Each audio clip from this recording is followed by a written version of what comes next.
Good evening, this is Ryan Moore responding to the Holocracy assignment. First, I'd like to make a few comments regarding the Brian Robertson TED Talk regarding this subject. I feel as though the organization has already functioned very similarly to the concept of holacracy, and those who copyrighted the term merely came up with a term to describe some fairly common practices or practices that take place in other industries. Another one is managers are capable of making decisions and taking responsibilities uh, for actions. The central leadership of the company does not often micromanage the company, but provides general guidance and direction for the organization as a whole. The foci within the presentation in the holacracy concept should ring as a reminder for management, but I do not see it as a groundbreaking new system.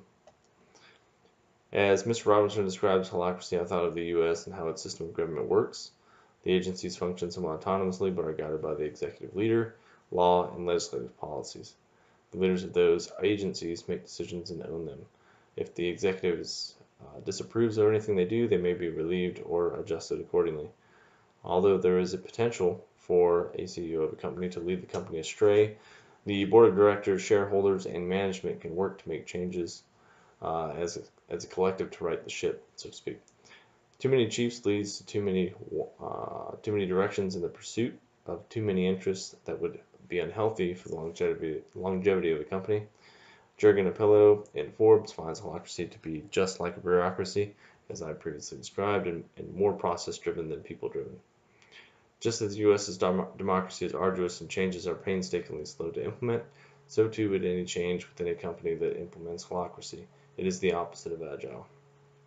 My initial thoughts on the situation, that is, having 200 offices and subsidiaries around the world make major decisions without core element involvement, are the company could lose a sense of direction as rules are up for interpretation, hierarchy and structure is inherent in role establishment, and the company becomes a contractor with subcontractors-like setup, according to my rudimentary understanding of contracting.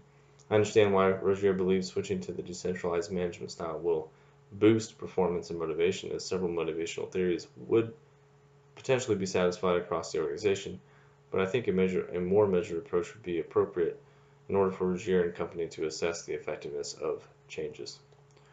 There are several ways to boost engagement performance within a company that do not involve letting every team free-think their way to it. I recommend the provision of avenues for people to provide ideas for change, much like Robertson mentions in his TED Talk. This will provide a sense of ownership within the company. Rogier believes the holacracy approach will encourage talented people to stay with them forever. However, Zappos' experiences shows otherwise. According to Bernstein, Zappos gave its employees an opportunity to leave after its implementation, and 18% of its employees chose to do so. Could you imagine losing nearly a fifth of your employees? I'm not sure Rogier could. Chris Barnum, president of Storage Mart, expressed several concerns regarding holacracy. 1. Who is the final decision maker when trouble arises? 2. Who holds low performers accountable? I think this is particularly important because high performers have nowhere to move in a bossless system. What is the incentive or punitive action for performance at any place in the spectrum of great to poor? It is clear the concept cannot work everywhere.